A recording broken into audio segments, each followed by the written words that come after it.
Hindi ho maglalabas ng ganyang pera yan. Sa halagang 2,000 na na utang, magbabayad sila para magpadukot ng tao. Kalukuhang malaki yan. Sino ang papatol dyan? May nagtanong sa akin, bibigyan ka namin ngayon ng leksyon para matigil na ang talamak na pang-scam mo. Ipapadukot kita sa mga tauhan namin na taga dyan sa lugar nyo. At kasama ang pamilya mo, anak mo, asawa mo, kapatid mo, magulang mo, at mga kaibigan mo. Makapagbayad ka sa utang mo para madala ka sa pang-scam mo. May di po nagpakilala na Ola, may balak po sa buhay ko. San ko po ito pwede ireklamo? Maraming salamat po. Alright, magandang katanungan po ito, At bago ho natin siya sagutin, imbitahan ko muna sana kayo na pakisuportahan po sana yung aking mga social media accounts sa YouTube, Facebook, and TikTok. Okay. Bago ho nga pala natin na simulan yung ating video, babatiin ko muna sana yung aking anak na si TJ. TJ, happy 21st birthday sa iyo, anak, Alam mong mahal na mahal kita, sa Saturday na tayo mag-celebrate. Alam mong medyo maraming ginagawa si Daddy, enjoy mo lang yung araw na to, pero masyadong enjoy, ha? Utay-utay lang. Happy birthday, anak, love you. Okay, sagutin ho natin itong katanungan or pinadala yung katanungan sa akin, medyo kakaiba itong kakaibang nakakabwisit, Ang sabi ho nung nagpadala sa inyo ng mensahe, bibigyan daw ho kayo ng leksyon. Wow, teacher na sila ngayon, Okay. Para daw matigil na yung talamak na pang-scam mo. Okay. Yun muna ho sagutin natin. Kayong mga online lending apps na abusado, sino nang scam talaga? Kayo o yung mga kliyente nyo? Sige nga, ang lakas ng loob nyo magsabi ng scam, kayo itong scammer. Di ba? Mariusip kayo. Kung kayo ba'y ginagawa nyo na maayos yung trabaho nyo, di ba? Kung sinasabi nyo kung magkano yung na-approve, di ba? Kung sinasabi nyo yung interest, processing fee, lahat ng dapat malaman ng kliyente ninyo, di sana hindi nagkaganyan. Kayo nang i-scam. Bakit ko sinasabing kayo nang i-scam? Biruin mo, i-advertise nyo. 120 days, 150, 180. Pagputok ng bola, 7 araw. Tapos ang interest nyo, mas mahigit pa sa 1 buwan dun sa sa ceiling on interest rate. Bay, salbay kayo. Sino ngayon nang i-scam? Nga. Grabe itong mga itong magsalita. Ayusin nyo muna yung sarili nyo bago kayo magsalita ng ganyan. Nung i-scam. Bugo, kayo scammer. Titing. Tapos ito mabigat. Dami nyo gusto mangyari. Tingnan mo, ipapadukot daw kayo. Sa sa mga tauhan nila dun sa sa lugar nyo. Matindi kayo, Dami nyong pera.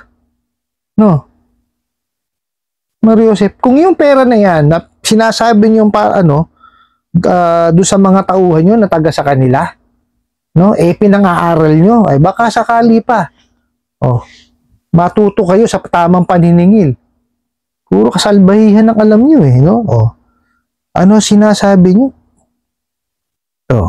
Ipapadukot, yung pamilya, anak, asawa, kapatid, magulang, at saka kaibigan. Ano gagamitin pandukot nun? Truck? Napakarami mong gustong dukutin.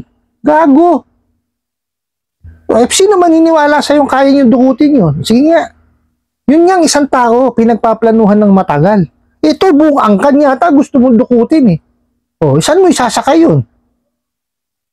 Sige nga. Bago kayo maglabas ng ganyang mga klase ng mensahe, mag-isip muna kayo.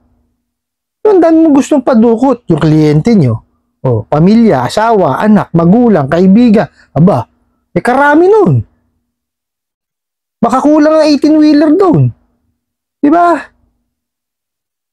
Jesus Mariusip, di halatang halata kayong nanakot lang.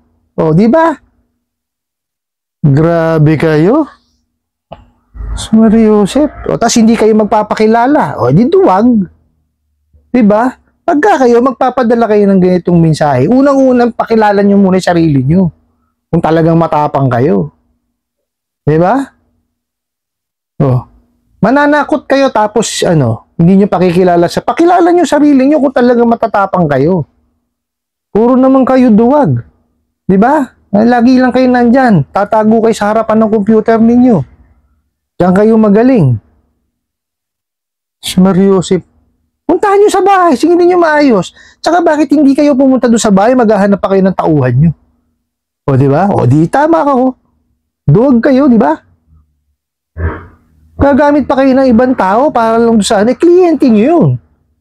O, kung talagang matapang ka, puntahan mo sa bahay. Di ba? Kaya galing-galing mo magsalita eh. Ala ka naman, duwag. Tik na to. Nakakakulo ka ng ng laman eh. Oh. Kagaya nga nung sinabi nung meron daw nagbabalak sa kanyang buhay. Oh, yan. Saan nyo po pwedeng ireklamo? Oh, ito ang gawin nyo.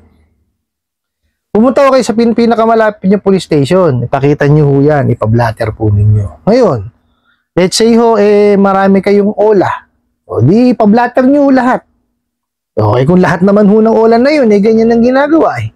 Di ba? Kung wala naman kayo natatanggap na matinong tawag, ibig sabihin, lahat yun, hinaharas kayo. Di, sama nyo lahat. Ipablatter nyo hong lahat. Ganun ho gawin ninyo. Pumunta na rin ho kayo sa pinakamalapit ninyong barangay.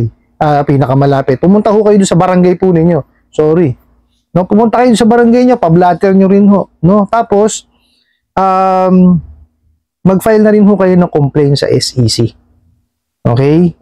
Para ho, para dire-diretso na ho yan. No? Kagaya ho nung sinabi ni Kajani, no? I-file nyo po siya isa-isa kada. Isang ola, isa. Okay? Para ho, mas, mas mabigat yung, yung kaso sa kanila. Ngayon, hindi lang ho doon nagsisimula yan sa pagpapile nyo through email, ha? Pagka ho kayo pinatawag, pupuntahan nyo po. Hindi ho po pwedeng hindi nyo pupuntahan. No? Lalo na sa preliminary investigation. Kailangan nyo puntahan yan. Kasi kagaya nga ni sinabi ni Kajani, pagkagaling sa SEC niyan, dadalhin nyo sa PNP o sa NBI, no? Para ho ma-trace yung mga bugok na yan. Di ba? Kasi death threat ho yan eh. Di ba? Hindi ho ganun criminal case yan. Pwede silang makulong dyan. Kaya ako, nakita nyo, visit ako dun sa diba, merong na raid ho ng mga kawani ng NBI, no? Yung may Chinese national. Visit ako dun sa mga empleyado na pa-victim pa. Diba? Tapos ganyan yung mga ipapadala nila mga mensahe. Dapat yung kinalaboso din eh. Diba? Bakit ko sinabing dapat kinalaboso? Gusto rin nila yan. Katarantaduhan, hindi nila gusto yan. Mario Joseph, pa-victim pa sila. Kaya lang nila sinabi, kasi nga, nahuli sila. Kung di naman nahuli yan nagpapakasasa pa sa mga kagaguhan nila yan baka napakarami pang inabuso niyan. Mario Joseph, kayong mga abusadong ahente ng online lending apps, tigilan nyo na yan. No? Huwag na kayong pa-victim, no? Yung sasabihin nyo, pagka nahuli kayo, takip ng towel, sasabihin nyo, inaabuso kayo. Gusto nyo rin naman eh. Diba? Kung kayo talaga inaabuso, layasan nyo. Tapos kayo magtuga doon sa mga boss nyo, sa mga amo nyo. Kayo na mismong magmuso, at least, matitigil yung katarantaduhan ng mga nyo na yan, mga online lending apps na yan. Sasabihin nyo, inaabuso kami. Inaabuso. Ayaw nyo na maimuso. Imuso nyo. Mario Joseph, na mabawasan ng mga bugok dito sa Pilipinas. Lahat na pang-aabuso sa mga kapwa natin Pilipino. Gusto nyo ba yun? Kagaya nun, yung Chinese national na yun. Diba? Pumapayag kayo na mapasaklaw dun sa sinusunod nyo na sinusunod. Paano ko sabihin nung amo nyo na yun? Pumani ka sa 30th floor, lumundag ka, gagawin mo? Di ba? Hindi lahat ng iuutos ng amo mo gagawin mo. Kung alam mong mali, tigilan mo yan. Hindi tama yun. Di ba? Mario Joseph, yun o gawin nyo, ireklamo nyo. Punta kayo sa police station, sa pinakamalapit. O, tapos sa barangay. Tapos punta ko kayo sa SEC. O, mag-email ho kayo. No, tuluyan nyo ho. Huwag ho kayong puro intro lang. No? Para ho matapos na yung kalokohan ng mga bugok na yan. Biruin mo, kadami nilang gusto ipadampot. Bungang kanyata ninyo. O, sa tingin nila, kakasya kayo sa isang sasakyan. Baka 18-wheeler, hindi kayo magkasya eh. Biruin nyo, gusto kong paano. Tingnan nyo ha. Asawa, anak, kapatid, magulang, kaibigan. Mario Joseph, isang barangay ang gusto nitong padukot. Diba? Huwag nyo paniniwalaan yung mga ganyang klase ng mensahe. Napaka-imposible ho. Lahat papadukot. Yun nga hong isang tao. Di ho ba? Kadaming pagpaplano ang ginagawa. O, bago may magawang ganyan na pandurukot. O, yan gusto isang buong angkan. Kasama pa kaibigan. Imposible yung mangyari yan. No? Tsaka hindi ho maglalabas ng ganyang pera yan. Sa halagang 2,000 na utang, magbabayad sila para magpadukot ng tao. Kalukuhang malaki yan. Sino ang papatol dyan? Mas Mario Joseph na yan. No? Kaya doon sana nagpadala ng katanungan, kagaya nung sinabi ko sa inyo, police station, barangay, pag-file kayo sa SEC through email, tapos pag pinatawag kayo, puntahan nyo po. Tapos pag-ipunan nyo at bayaran. No? Kahit naman bayad na kayo dyan pwede nyo pa rin ituloy ang kaso na yan, wala naman nung problema. No? Pwede nyo pa rin silang kasuhan. No? Para magdalay ang mga yan. No? Lalo na yung mga ahente ng mga online lending apps na abusado na napabiktim. Mario Joseph, makulong din kayo. Grabe kayo Iba yung torture na ginagawa nyo sa isipan ng mga kliyente nyo. Tignan nyo. May ginagawa sa mga kliyente ninyo. Natatakot na. Mario Joseph kayo. Sa inyo gawin yan, matutuwa kayo. O di kaya sa kamag-anak nyo. Sige nga. Parang hindi kayo nagigipit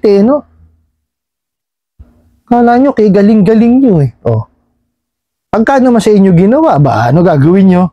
Di ba magagalit din kayo? Kung ganun, huwag nyong gawin sa iba kung ayaw nyong gawin sa inyo. Kayo ng kamote. Yun kaya sinabi ko, pag-ipunan nyo at bayaran. Huwag ho kayong magpaparsyal at wala akong patutunguhan yung binabayad nyo pag nagparcel kayo. Bayaran nyo lang ng isang buo. Tapos i-build nyo yung inyong credit standing para kayo makapanghiram sa mga lending, financing at bangko na legitimate. Tapos, pag nabayaran nyo na nga siya, huwag nyo na siyang tangkilikin, tapos magpalit na kayo ng SIM card. At make sure po, malinis po yung inyong telepono. Wala na yung malware nila. No, pinakamahinam mo yan, i-reformat nyo para talagang malinis. I hope nasagot ko po itong katanungan na to at sana po yung makatulong. Maraming salamat po sa inyong walang sawang pagsuporta at panonood sa aking mga videos. Maraming salamat po sa inyong pag-like, pag-share, pag-comment at pagtatanong. And kunin ko na rin po itong opportunity na to na imbitahan po kayo na pakisuportahan po sana yung aking mga social media accounts sa YouTube, Facebook, and TikTok. Hanggang sa muli po. Yun lang.